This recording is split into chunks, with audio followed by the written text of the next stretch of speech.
Coming up on this edition of City Beat, the new Provo Recreation Center opens its doors to the public. Plus, new startups get a new home in Provo. And later, we take a look at the new Pioneer Splash Pad. It all starts now on City Beat.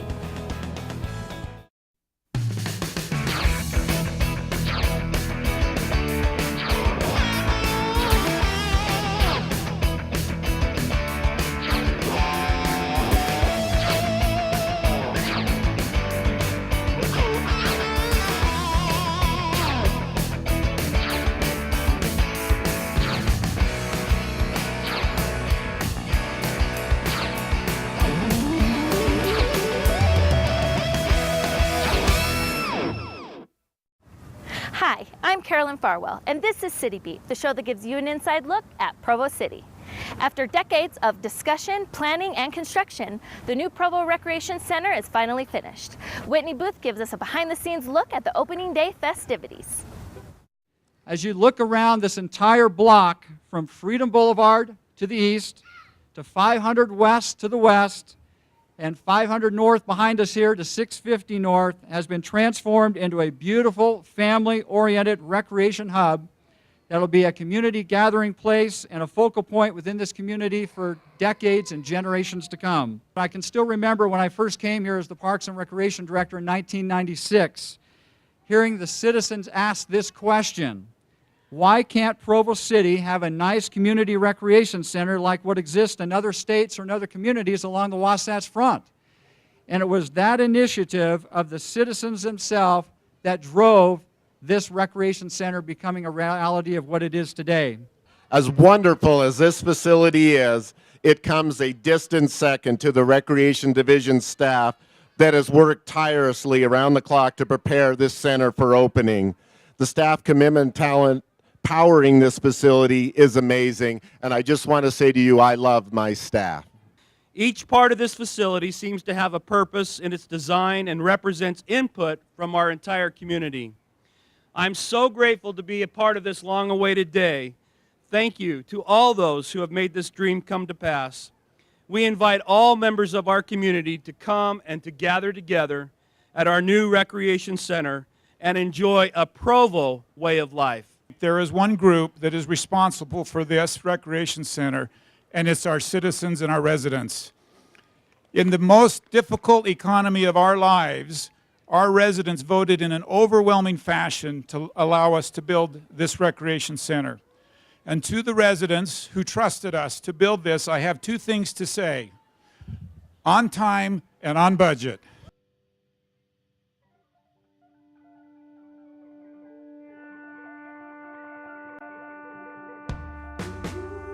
Thanks to a voter-approved bond, the Provo Recreation Center provides a world-class venue for the whole family to enjoy.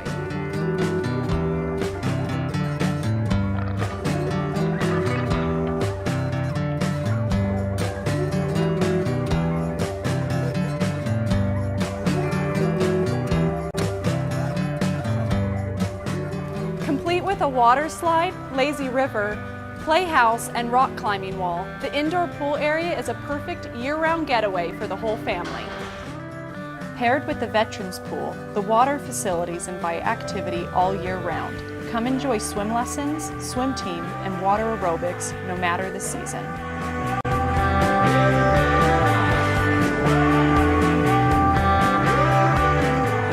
State-of-the-art training facilities allow Provo residents to exercise in a variety of ways. Spin classes, yoga, and aerobics are just a few of the activities designed to keep you active and healthy. The running track takes you on an aerial tour of the facility, keeping you motivated and entertained. The new Recreation Center provides our youth sports programs with much-needed facilities. For the first time, Provo City will have city-owned basketball courts. With over 1,000 kids participating in junior jazz and other youth sports, these courts will benefit the rising generations for years to come. The shared community space becomes a multi-function area, combining the Eldred Senior Center, the Center, and the Women's Building. Citizens, both young and old, can enjoy the facility with areas designed around their needs. A dance studio, library, industrial-scale kitchen, and Art Center are just a few of the amenities the Recreation Center has to offer.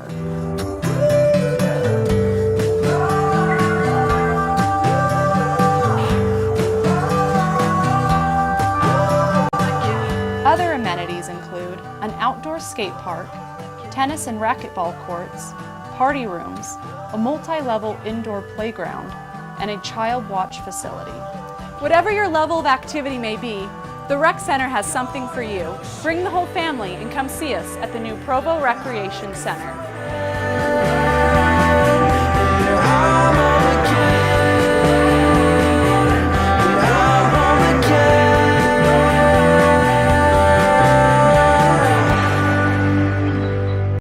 For membership information, call 852-6600 or visit reccenter.provo.org. Provo is consistently ranked one of the best places to do business. To spur local innovation and entrepreneurship, public and private entities got together to create Camp 4, where startups go to start up.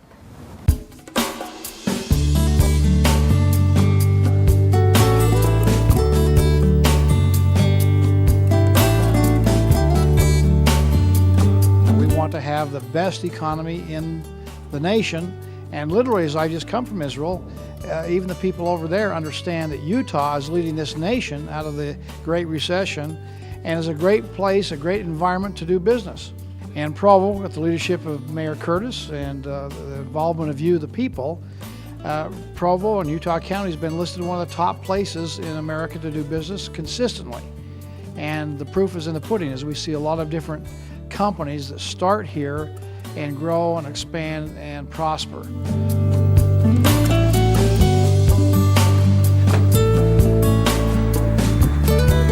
Well, I got to tell you, this was an idea that the moment I heard it, I liked it. This concept of what has been created here today just rings right, doesn't it? Just sounds like a good idea. Provo City is proud to be part of this, but we should note that this is not happening because of Provo City. It's happening because good people in our city know how to make things happen, and we're just pleased to play a small role.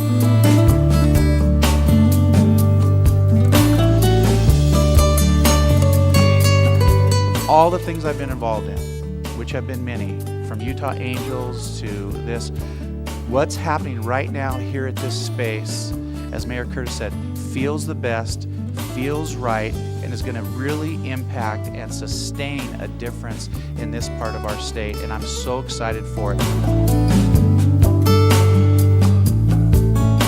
BYU cares about educating our students, and for the past 9 months we've had dozens of student teams who have been working really hard on their startups. We're delighted to have a number of our teams, our student teams, some of the best teams of the dozens who have been competing, to be able to have access to this wonderful space here at Camp 4. I really think this is what Provo needs. We've been involved with the Innovation Network, providing low-cost workspace to young entrepreneurs and startup businesses for a little over a year now, and looking at various models around the country that are doing this in other cities. And I can't express how excited we are that this is coming to Provo.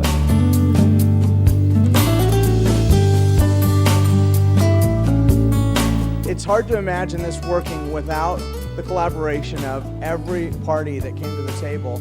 And that's a public and private partnership and individual companies and everybody putting their own egos aside to bring something together to make something really great for the city and to create a hub for entrepreneurship and to help improve the entrepreneurship ecosystem here in the Valley.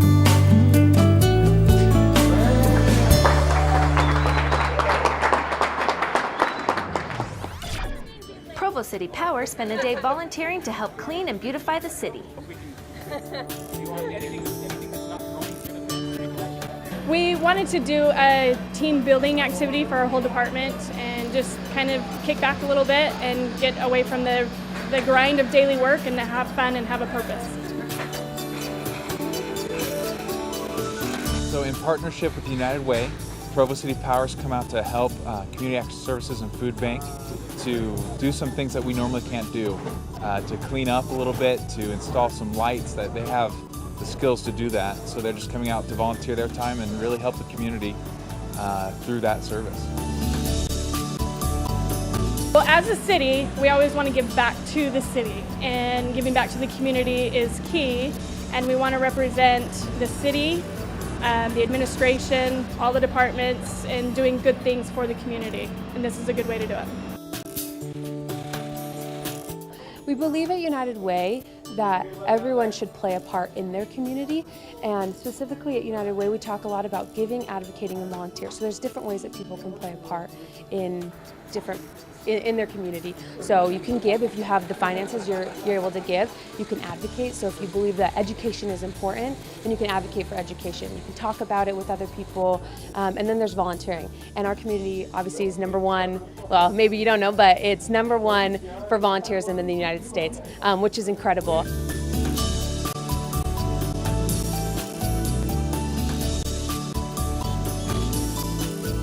Even though we're doing this great service, there's this funding gap and things like that get left behind.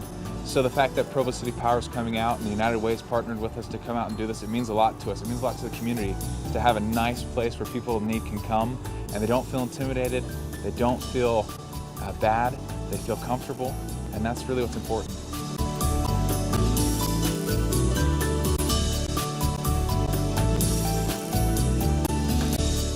It's been a great project. It's been fun to put together, a little stressful, but it's been worth it.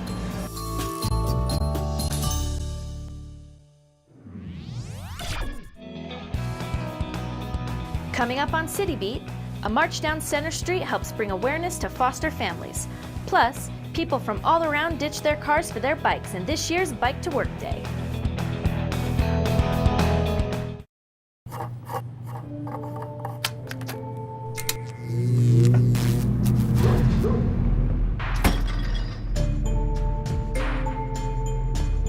Traditional light bulbs actually generate 9 times more heat than light. Switch to Energy Star light bulbs, and you'll realize just how much cash you were really burning through. Saving energy saves you money. Learn more at EnergySavers.gov. This is one amazing truffula tree. Can you imagine a place where these grow everywhere? Yes, it's called the forest, a magical place to enjoy with your family.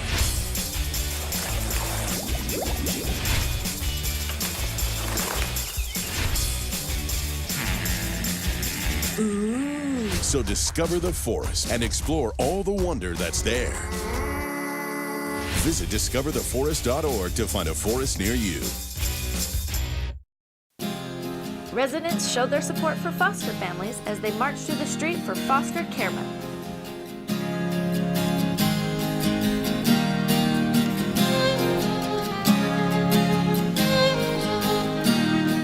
Foster Care Month, May 2013.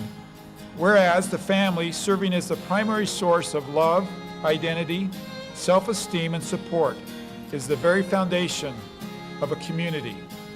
And in Provo City, there are many children and youth in foster care who are provided with a safe, secure, and stable home, along with the compassion and nurture of a foster family. And whereas foster families who open their homes and hearts to children whose families are in crisis play a vital role in helping children and families heal and reconnect. They also assist children in reaching successful adulthood. Now, therefore, I, John R. Curtis, Mayor of the City of Provo, do proclaim and declare May 2013 as Foster Care Month.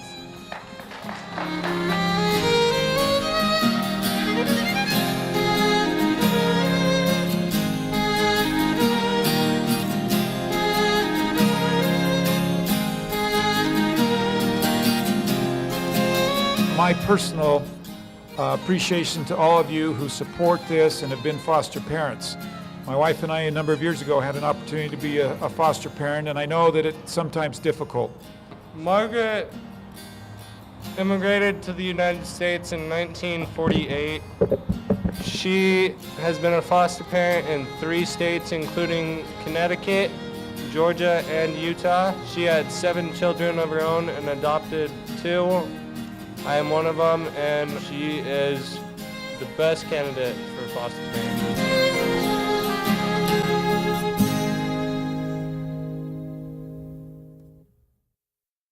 The Provo City Library turned into a medieval fair as parents and children celebrated reading at this year's Children's Book Festival.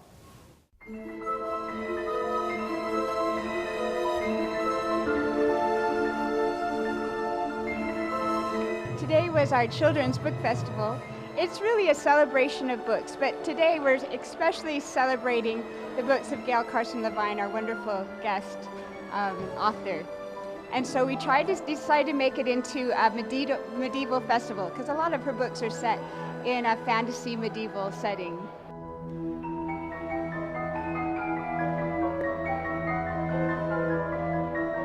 So we're celebrating the Children's Book Fest, and I believe it's our 6th annual Children's Book Fest. So we've been doing this for about 6 years now. It's all about books and it's all about getting kids to read. So we kind of cater towards that for this event.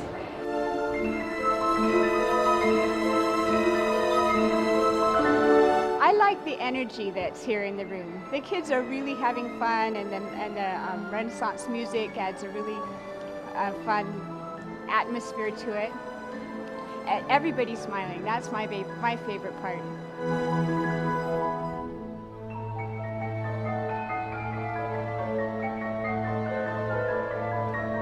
I've seen a lot of kids just so excited to start reading like Ella Enchanted or one of the books that they picked up at the free book giveaway. So just seeing them so excited to start reading and to really start enjoying books. I think that's probably my favorite part.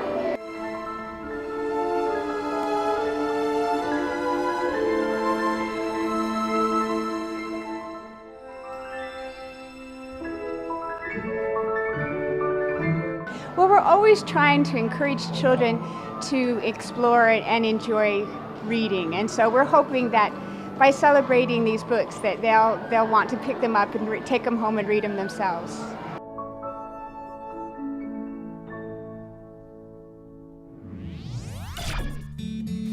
Biking plays an important role in our community. To encourage others to bike, the city held its annual Bike to Work Day.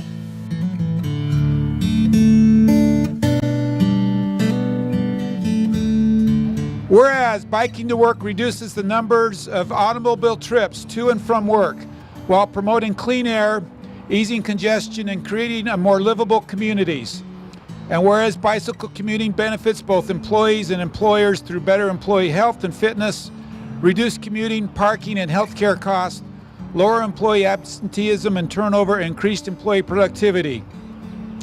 And whereas Provo City has joined with UTA to promote and encourage commuters to use their bikes to work, we proclaim today,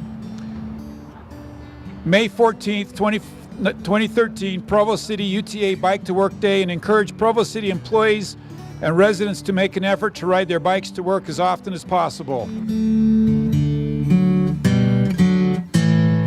The Provo Bicycle Collective is a do-it-yourself bike shop that we help the community by having classes.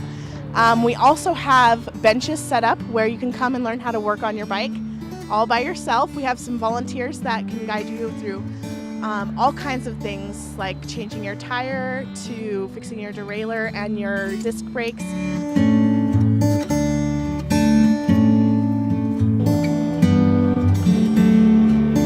Done this event for many years now, and we look forward to doing it every year, so we appreciate Provo City's support.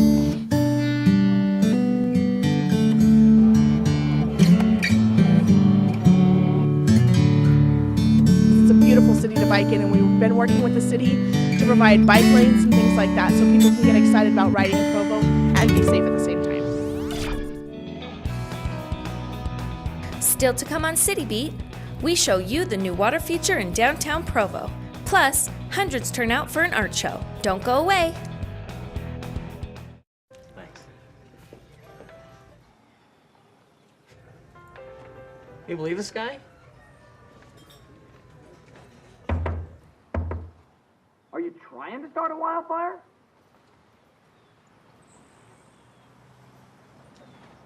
Sorry. Pass the honey? 9 out of 10 wildfires are caused by humans. Only you can prevent wildfires. It's time to join forces. Get energized and fuel up right.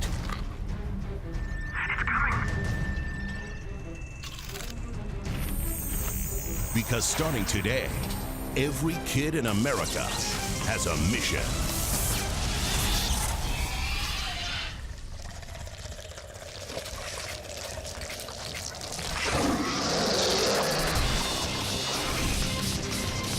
Bring out the action hero in you.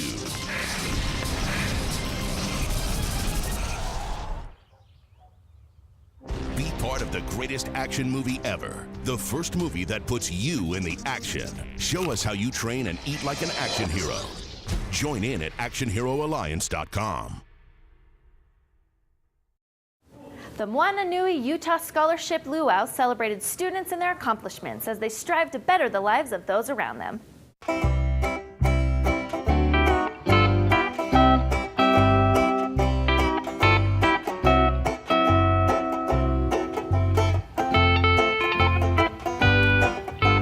Well, we're excited to have the whole city of Provo. The mayor of Provo came to visit with us today. We're holding a huge luau to celebrate the accomplishments of our youth in the Pacific Islands by throwing a traditional luau with great food, great fun. We have a lot of booths that are coming around.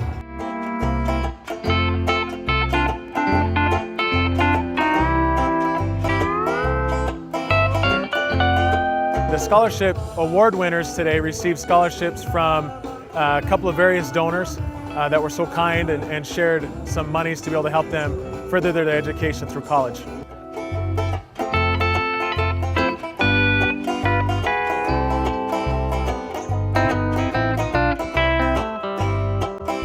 So our greatest thing here is we want to bring the culture to Utah and share the beauty of Polynesia with the people of Utah.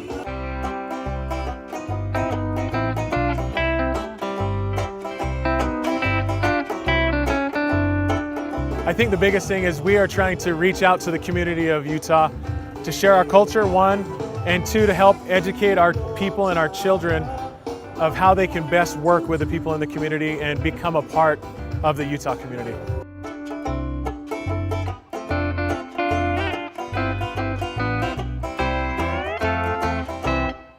Ralph Waldo Emerson once said, "Every artist was first an amateur." And to help new artists turn from amateur to professional, Zions Bank held a spring art show where viewers could purchase the artwork they saw.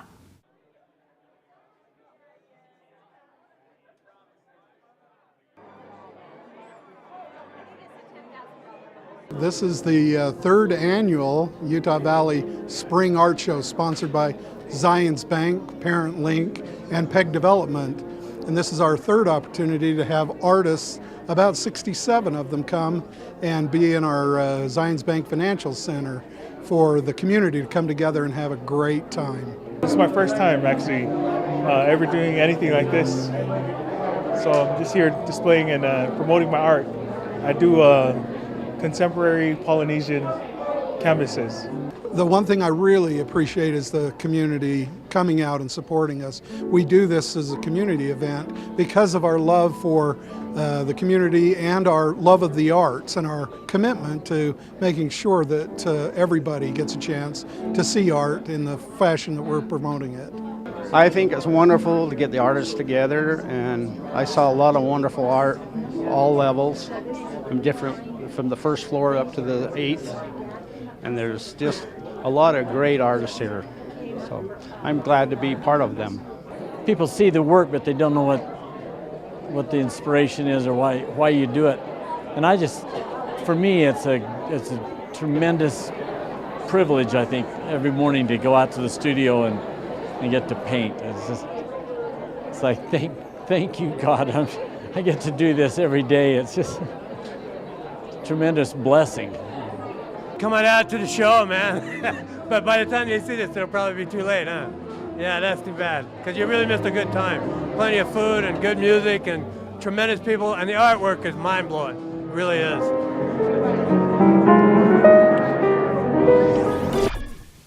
The Pioneer Park is now complete with a new playground and splash pad. Residents can now enjoy a family-friendly park in downtown Provo. What you may not know is that a little over 100 years ago, Pioneer Park became officially the very first city park. So when we as a department were asked to make some improvements to Pioneer Park, we thought it would be appropriate to honor the intent of this town square concept and make sure that everyone feels welcome. We wanted to recognize Provo's historical influences, and we also wanted to celebrate Provo's bright future. It's wonderful to have a place where we can bring our children to play safely, and above all, it helps to establish the type of destination we want Provo to become. Areas where each neighborhood is walkable, where it's safe to go to school, where it's safe to bring your kids to a park, where it's safe to walk to the shopping department. Those are priorities that we've always had in the downtown, and it's beautiful to see those finally coming to fruition. The Pioneer Park Splash Pad will open Monday through Friday from 10 in the morning till 8 o'clock at night, and we'll try to keep it open through Labor Day. But the most important thing, guess what? It's free. Nobody will have to pay anything to come and use this splash pad. I would like to echo the thanks for our Parks and Recreation Department, Doug and Roger and your great teams, the City Council. It is so true, this couldn't happen without the City Council, but most of all, it couldn't happen without supportive residents. So thanks to all of you. So just as in years past, this site known as Pioneer Park will once again become another gathering place and focal point for the community. My congratulations to everyone involved in this project and to the citizens of Provo. Let the summer fun begin. And now let's take a quick look at some upcoming events. From Stadium of Fire to the Grand Parade, America's Freedom Festival at Provo helps celebrate our country. To get a full list of the many events happening in the first week of July, check out the Freedom Festival's website at freedomfestival.org. Make sure you catch the Grand Parade live on Channel 17. Come enjoy great music in a great town at the Rooftop Concert Series. On July 5th, Joshua James, Polytype, and J. William Henderson will perform. The concert will be at the Provo Town Square Parking Terrace Rooftop at 8 p.m.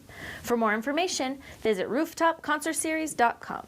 Celebrate Utah's early heritage at the Pioneer Extravaganza. Learn more about the great state of Utah and its pioneer heritage on July 24th at North Park on 500 North and 500 West. The extravaganza is from 10 a.m. to 2 p.m. Tell us what you think about City Beat.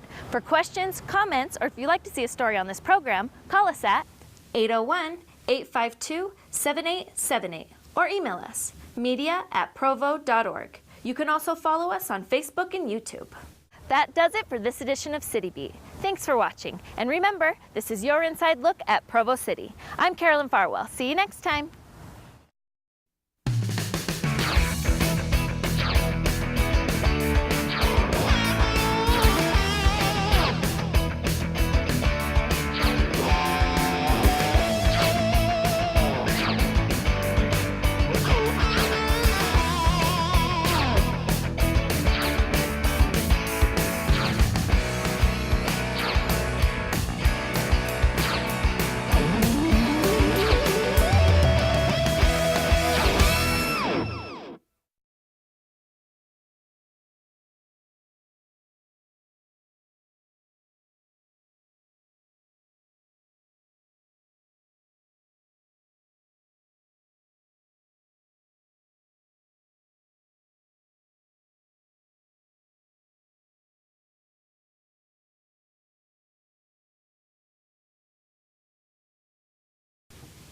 The Pioneer Park is now complete with a new playground and splash pad. Residents can now enjoy a family-friendly park in downtown Provo.